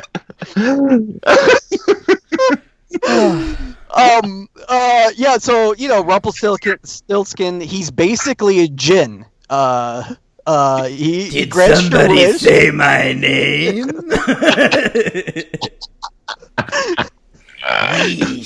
He grants your wishes, but he fucks it up, right? Like, so he's the whole premise is he's about to grant King Harold and the Queen's wish to save Fiona. Aren't they fucking dead by now? No, this is a flashback to. This is a concurrent moment with I was so sick of John. I couldn't believe I still had to hear John Cleese in this movie. Why?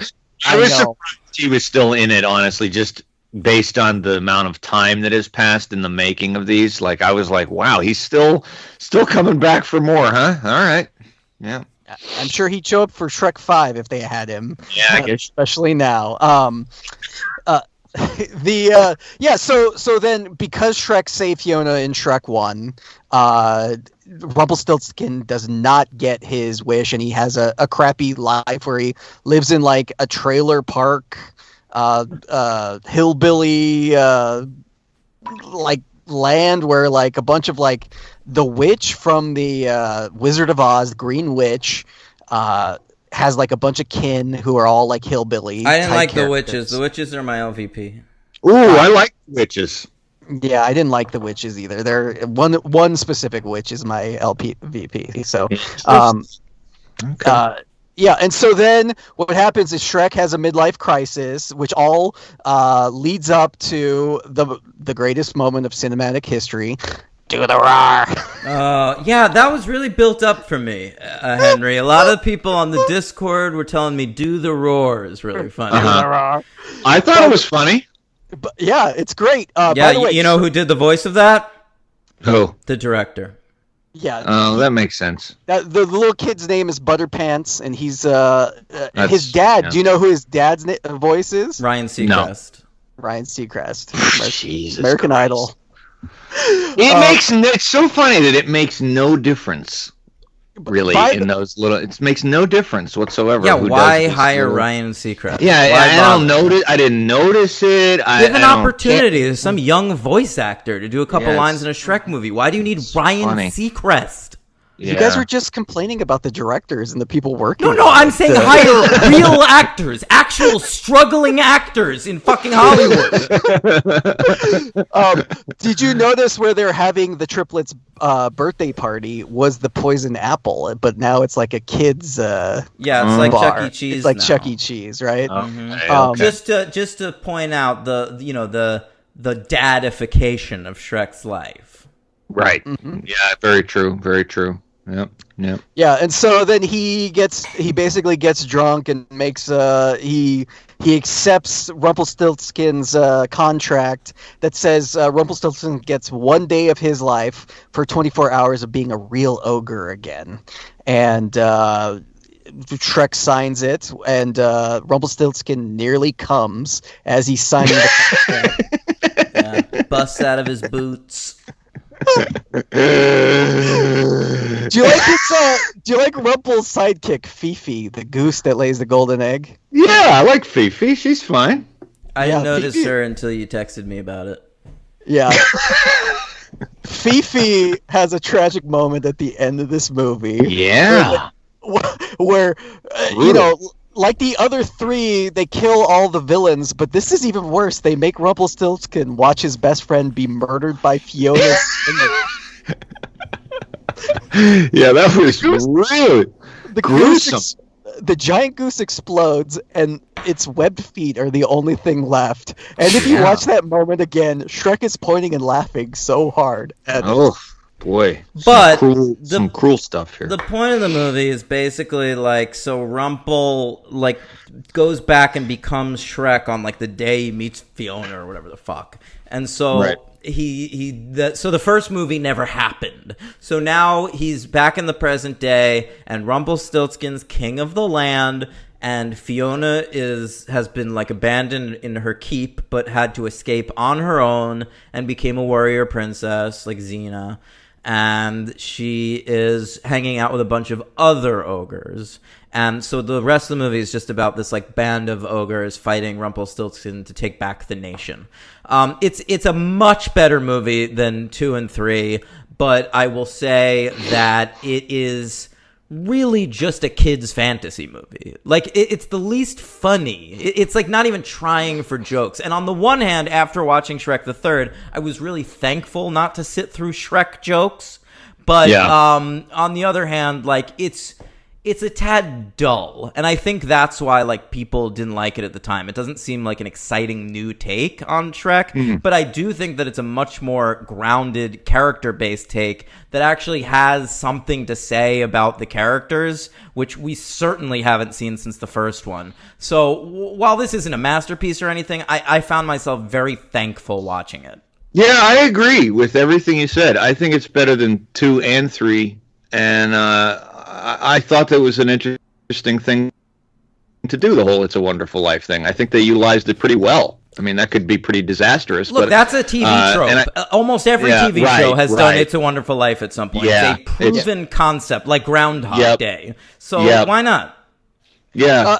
I also think that it gives life into these characters that we know for so long. Like, we actually figure out what to do with Donkey and Puss, and and this is the movie that actually. Do we figure out what to do with Puss? Well, I think Puss is like the worst alternative universe character. I like Donkey. By the way, Avengers Endgame ripping off Shrek movies again. Oh yes, Fat Puss in Boots is just Fat Thor. Yeah,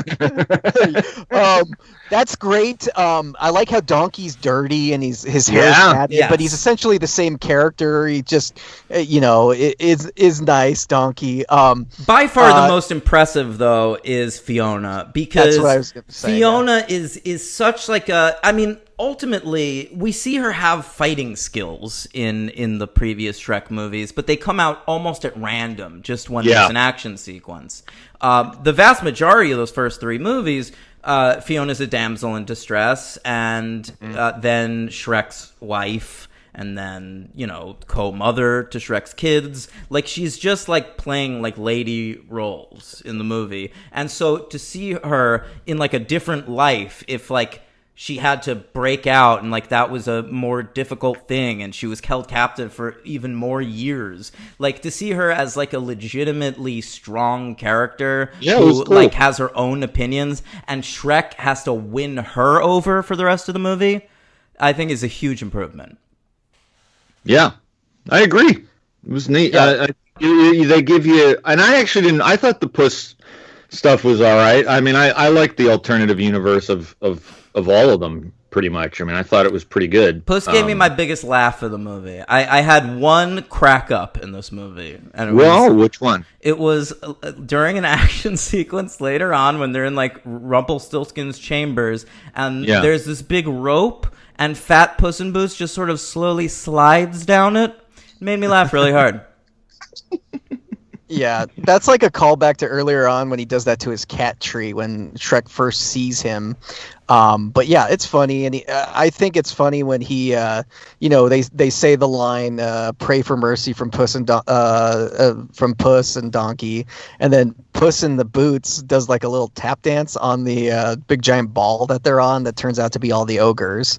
What did you guys think that like you found out that Shrek, who of course is pretty much the only ogre we've seen in the whole film, true ogre, that he's a short ogre, like he's a little guy compared to all the rest of them. That was interesting. I also wasn't entirely, I thought it was also kind of surprising that like the movie sort of from the original sort of makes you think, it doesn't commit to this, but it sort of makes you think he's like one of maybe like 5 ogres in the world. and to then see that. Yeah, there's kind of a whole race of ogres. Yeah, like that. Like holy shit! Like where did all these guys come from? Like that was interesting. Like it's I was sort of like when vampire movies try to tell you there's vampires like all around. It's like, why don't we know about that? Right, because he's such the focus there. But yeah. So what do we get? We get Craig Robinson, Jane Lynch, and who's the other one? John Hamm. John Hamm, right? He's like the leader. Yeah, he's Brogan. We also learned that like if they hold their noses, they can do horns out of their ears. Yeah, which is surprising to me that as an ogre you wouldn't have tried every bodily function that you have. Yeah, and it seems like Shrek's not that shy. Yeah, yeah, and that he was like, oh, I didn't know I could do that. Like, oh, interesting. I feel like you would have known that, but yeah, even by accident. Henry, right. I have money on something. Can I bring it up? Ooh. The part where Donkey is talking to the gingerbread man, and he asks the gingerbread man, "What you talking about, Cracker?" Ooh. Did you laugh? No. Really? I am shocked. I really thought that you would laugh to spite yourself on that one. Why? Because it's so, like, classic Eddie Murphy. Oh, but it's so dumb. I mean, I know. No. It felt really kind of uncomfortable, to be honest. Good. I mean, that's the reaction I had. But just, like, as such an Eddie Murphy, shall I say, stan, I thought maybe you'd enjoy that. No, there were other things made me laugh, but he goes off the rails a lot in these movies, and you have to kind of the laughter is like, it's kind of it hits and misses a lot, and that's a miss. Yeah. The line that Eddie Murphy gets me with is when the Pied Piper has gotten all of the ogres and they're dancing to Shake Your Groove thing, and Puss is like, "Hey Donkey, if we're gonna save them, you need to stop dancing." And Donkey says, "Well, when somebody tootsies that flutesies, I gotta shake my bootsies." Oh God. No, I liked the Piper despite myself. I usually don't like when they bring in like modern music in these like fantasy stories, but when he tries to impress Rumpelstiltskin by performing Sure Shot by the Beastie Boys, that was fucking great. Yeah. Sorry. I like the Pied Piper as the hitman, like the idea. But yeah, the music he plays. Do you think if they rebooted Shrek today, they would have Lizzo do the voice of the Pied Piper? He would definitely play WAP on his flute if they did it today. I didn't know. I'm seeing this right now that the guy who played the Pied Piper was an actual flautist. Yeah, it was Jethro Tull, and he's dead. No, it was the son. His last name's Stieg, right? And he's the son of the author of the book Shrek.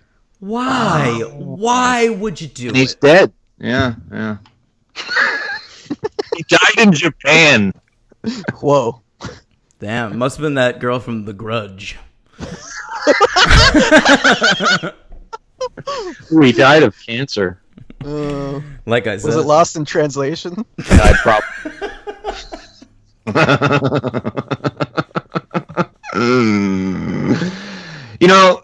One thing that always ties the show together is making fun of people's horrible deaths. And bullying other cultures, of course. Oh, God. Did you like the alternative versions of the fairy tale crew, like Battle Arena, Gingy, or... I liked Gingy. Remind me... I thought the pigs actually had a funny moment. The pigs were working for Rumpelstiltskin, where they had to clean up after Fifi, and they have her litter box. And oh, right. Okay, they're pretty sad. Of course, Pinocchio is just running around wanting to be a real boy. Right. And you didn't have Pinocchio. The pigs still don't work for me. Yeah, that's fine. Big Bad Wolf is in charge of the wigs for. He's a missed opportunity in all of the movies. I feel like the Big Bad Wolf could be very funny and utilized better, and they don't do anything with him really. I He just totally kinda- agree. It's a throwaway. Like these are all characters that if they knew it was going to be a franchise from the start, they really could have done something with all of them. But in the first movie, they're all such throwaway jokes that like it's hard to bring them back with any significance. It sort of reminds me of when Marvel launched the Ultimate Comics, where like they were telling the story of the Marvel Universe over from the very beginning, and they made the mistake of including a lot of characters in like cameos, and it's like you have an opportunity to like totally reinvent every Marvel character. Like, what are you doing? Just like randomly throwing them in backgrounds of scenes. Yep. Yeah. Yeah. Because I mean, they're legend. No, go ahead. No, go ahead, Henry. I was just gonna say that like they're legendary fairy tale characters, and it's kind of like when you see the big bad wolf, and he's got like these sardonic one-liners, and it's kind of like, well, that could be utilized so much better. And I felt that way about like a lot of them, unfortunately. But there should be a Shrek animated series, Tim, where. But like you can use any character except for the main three. Well, it's interesting because this is what DreamWorks' model is now.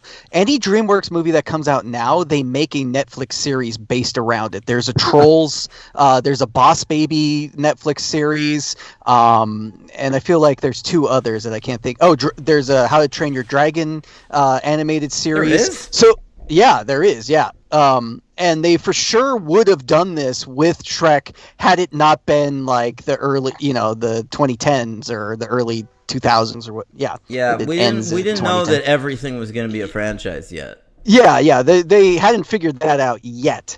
So I believe if they ever do the Shrek 5 reboot that they've been hinting It'll at, happen. We'll get the Shrek series. Yeah, I just don't know with Cameron Diaz retiring what's going to happen. No. I think that they should reboot it. Reboot it with all new voice actors. Absolutely. I really do. That'd be hard. I don't know. Would they do? Would they? Well, they'd do anything. Yeah. I mean, they made a musical based off of Shrek. I mean, They currently. Well, it seems like they. Oh my God! Listen to this. Do you know who's attached to write this new Shrek movie? Michael McCullers, who, of course, is very famous for having co-written the second and third Austin Powers films. There you go. The good ones. Yeah. Undercover Brother, Thunderbirds, Baby Mama, Mr. Peabody and Sherman, The Boss Baby, Hotel Transylvania 3. All right, so Henry, we're going to have to sit through that piece of shit eventually. Sweet. Okay.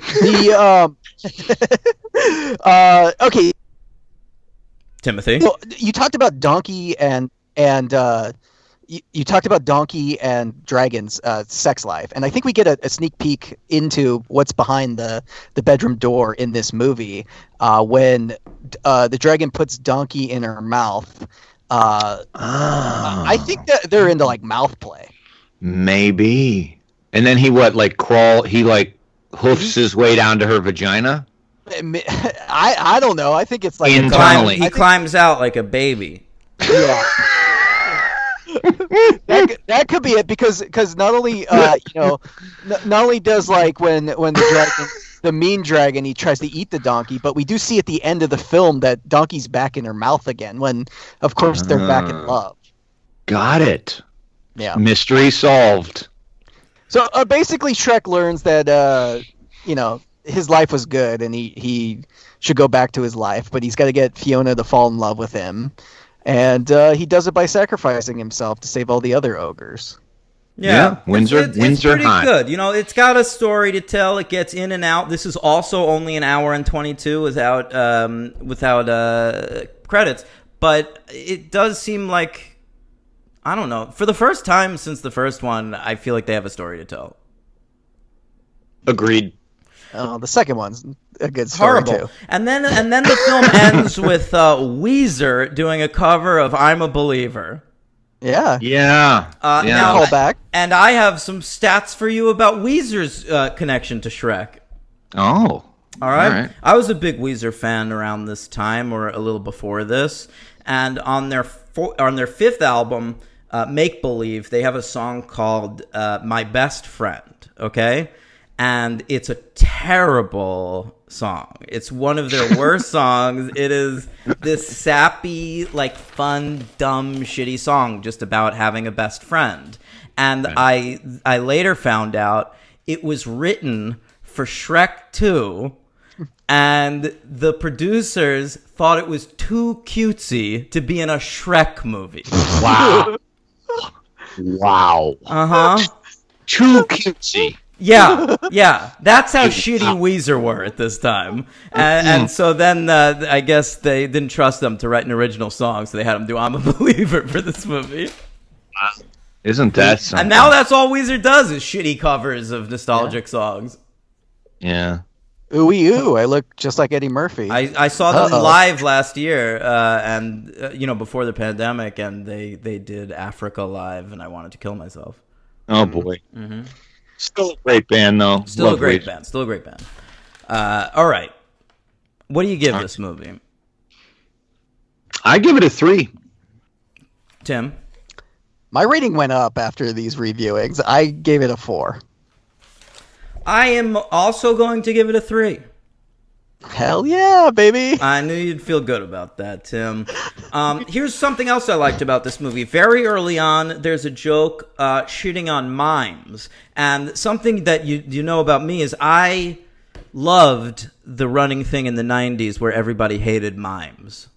That was a glorious time, and I think we should follow suit. I like the idea of us just spending the rest of our lives just constantly shitting on mimes for no reason. Sure. Absolutely. Wait. Oh, yeah, okay. I thought that was a goth. I didn't think it was a mime, but I guess that is a mime. Now that I think about it, I was mistaken. References mimes. It's in the dialogue.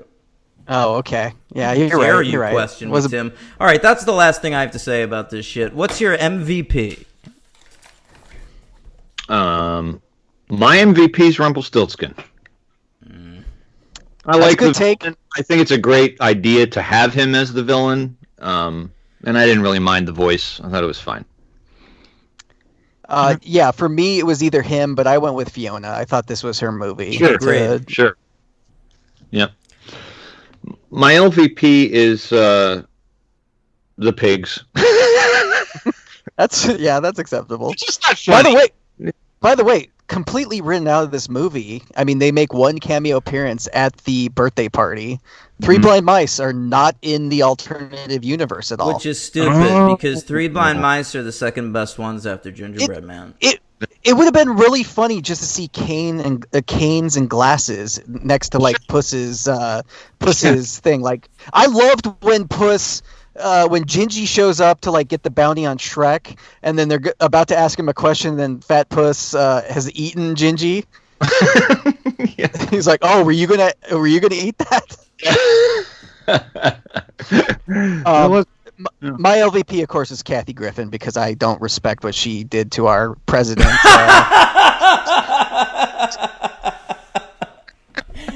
That's very funny, Tim. Tim, damn, very good. She, of course, was one of the witches, the most notable witch voice, I think, out of the bunch. They're all notable, though, and I didn't recognize any of them. Listen to this. The witches were Lake Bell, Kathy Griffin, Mary Kay Place, Kristen Shaw, and Meredith Vieira. I like all of them, and I didn't recognize any of their voices. I didn't either. Kristen Shaw has like one line, and then but I think Kathy Griffin has the most out of them all, and I think she was like the D list was like popular now. Sure, so. My Life on the D list, of course. Oh, great stuff, gang. Is that it for this week?